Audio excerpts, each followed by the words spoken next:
Olá pessoal, estou aqui para gravar nossa aula de História da Unidade 4, que é o período entre guerras, né? Ou seja, o período compreendido entre o final da Primeira Guerra Mundial, 1918, e o início da Segunda Guerra Mundial, 1939. Mas, na verdade, desse período entre guerras, nós vamos abordar com um pouco mais de profundidade a crise econômica de 1929, ou o crack da Bolsa de Nova York de 1929, que vai gerar uma quebradeira na economia mundial a partir da economia norte-americana. Tá? Então, vamos falar sobre essa crise econômica de 1929. Para isso, eu vou começar contextualizando, né, para chegar a essa crise. É preciso dizer que, assim que acaba a Primeira Guerra Mundial, em 1918, os norte-americanos vão se consolidando como a grande economia no cenário internacional. Por quê? Primeiro, os Estados Unidos vai entrar na guerra praticamente no final, em 1917. Tá? A guerra já ocorria, a Primeira Guerra, desde 1914. Então, os americanos entram num momento em que os países estão bastante desgastados, as economias bastante debilitadas, tá? E eles entram com homens e um exército, né? Uma marinha também, uma aeronáutica bastante preparada, descansados e com as estratégias já pensadas e desenhadas de acordo com o acontecimento que vinha se traduzindo do conflito. Né? Então é importante entender isso.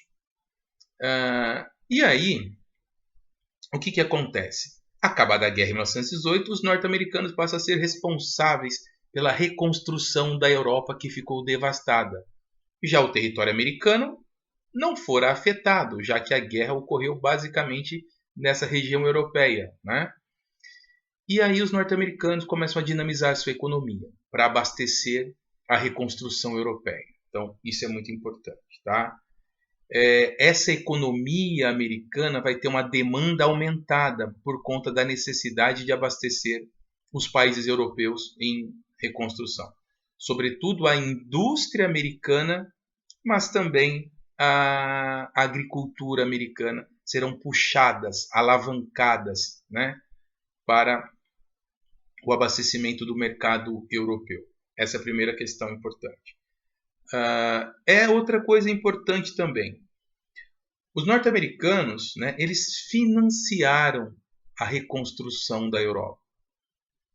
Isso fez com que os europeus ficassem com uma forte e grande dívida com relação aos Estados Unidos, ao capital americano. Então, os Estados Unidos foi o país que mais se beneficiou do final da Primeira Guerra e no início desse período pós-guerra. Os norte-americanos têm uma economia bastante forte, uma economia dinâmica, uma produção nos campos, produção na cidade, tá? E isso faz com que o país vai se enriquecendo. Isso é muito importante para a gente. Outra questão importante é o próprio consumo interno da sociedade americana será dinamizado. Não é só a produção para a exportação, para satisfazer e contemplar e atender as demandas da Europa. Mas a própria sociedade americana passa, por conta dessa prosperidade econômica, a ter um consumo aumentado, intensificado. Então existe um clima de euforia nos Estados Unidos pós Primeira Guerra Mundial. Vai se tornando a maior economia do mundo, superando a Inglaterra, que tinha sido devastada pela guerra. E aí a sociedade americana começa a ter um consumo mais forte, mais robusto. Né? Ou seja, o mercado interno americano aumenta. É preciso dizer que esse momento, esse crescimento econômico americano, estará vinculado a um clima de euforia da sociedade americana, que o capitalismo está no trilho certo, que o consumo é o grande deus do capitalismo. Então cria-se o que nós chamamos de sociedade de consumo já na década de 20, né, do século 20 nos Estados Unidos, uma sociedade pautada num consumo cada vez maior, um consumo crescente e assim por diante, né? Atrelando a ideia do consumo à noção de felicidade, o chamado American Way of Life, o estilo de vida americano do consumo, da felicidade, da liberdade e toda essa vinculação que será fundamental para o próprio desenvolvimento do capitalismo no século XX. Tá? Agora, é preciso dizer, à parte a esse crescimento econômico, nós vivenciamos na sociedade americana um grande crescimento de ideologias e de comportamentos conservadores, né? Vou dar um exemplo para vocês. É nesse momento de euforia econômica, de crescimento econômico, de fortalecimento do mercado interno americano, é que vai ganhar força a Ku Klux Klan, que é uma seita racista que trabalha com a noção de supremacia racial branca. E com isso eles passam a atacar, assassinar os negros nos Estados Unidos, o que aumenta muito a tensão social racial nos Estados Unidos. Então, além da Klan, né, nós temos também um período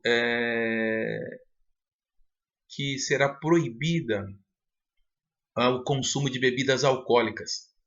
A lei seca, né, em que vai se destacar a figura da máfia italiana, Al Capone, entre os outros importantes líderes da máfia italiana, que fabricava clandestinamente e vendiam bebidas alcoólicas nos Estados Unidos. Tá? Então, além da lei seca, desse estilo de vida americano, do American Way of Life, é preciso entender que a sociedade americana vinha crescendo, enriquecendo, só que essa riqueza não era distribuída de forma igualitária. Ou seja, havia uma concentração dessa riqueza nas mãos de algumas pessoas, né? Então não era um crescimento em que todos compartilhavam. Alguns grupos eram excluídos desse processo. Então, isso é uma questão importante. E vocês podem perguntar, Marco, mas com todo esse crescimento da economia americana no pós-guerra, como que aconteceu a crise econômica de 1929? A maior crise do capitalismo até aquele momento. Bom, é preciso entender que essa euforia com o desenvolvimento econômico, com o aumento do consumo, com o crescimento das relações do mercado interno dos Estados Unidos, acabou sendo barrado por um processo externo e um processo interno. Qual que é o processo externo que vai impactar nesse crescimento econômico? A Europa, em 1928, 1929, ou seja, uma década depois do final da guerra, já se encontrava melhor estruturada, já não dependia tanto dos Estados Unidos. E com isso, os próprios países europeus passaram a fortalecer as suas indústrias, deixando de comprar parte da produção americana. E os americanos continuaram produzindo. Continuaram produzindo, só que já não tinha mais o mercado europeu para consumir essa sua produção. Por quê? Porque os próprios países europeus começaram a produzir com suas próprias indústrias as mercadorias. Então já vai ter um excedente da produção da indústria americana que vai ficar encalhado, porque não tem para quem vender e os Estados Unidos não consomem tudo. Além disso, é preciso entender que o próprio mercado interno dos Estados Unidos se enfraqueceu. Por quê? Porque alguns grupos, os mais pobres, comerciantes, trabalhadores, operários, não conseguiam acompanhar o ritmo de consumo da classe média. A classe média é a que puxava o consumo para cima. Mas a população mais pobre, né, não conseguia acompanhar esse ritmo de consumo da classe média. E a indústria continuava produzindo. Olha, é muito simples. Se você tem uma indústria como os Estados Unidos extremamente forte, que produz e não tem o mercado consumidor para comprar toda essa produção, o que vai acontecer? Crise, de superprodução. Parece que até é um contrassenso, né? Mas foi isso que aconteceu. A crise de 1929 é uma crise de superprodução. Produziram tanto que não tinha mercado para consumir essa produção. O que acontece? As empresas vão ficar com os pátios repletos de produto, automóveis, produtos de bens de consumo, eletrodomésticos, assim por diante.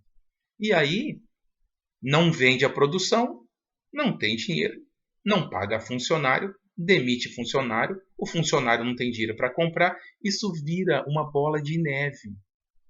E aí é isso que vai gerar o crack da Bolsa de Nova York em 1929. A quebradeira da economia americana. As empresas como a Ford Automóveis, entre outras, vão quebrar, vão falir. E aí começa a demissão. Milhares de trabalhadores são demitidos. E vão fazer o quê? Não tem salário, não tem como se alimentar, não tem como alimentar a família. Isso vai gerando um efeito cascata.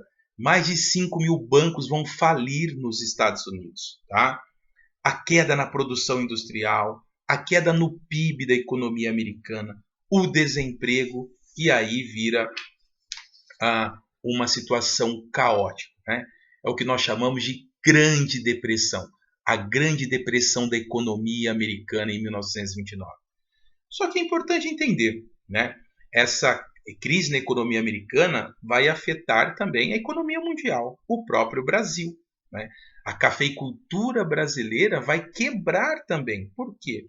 Porque os Estados Unidos era o maior mercado consumidor do café brasileiro.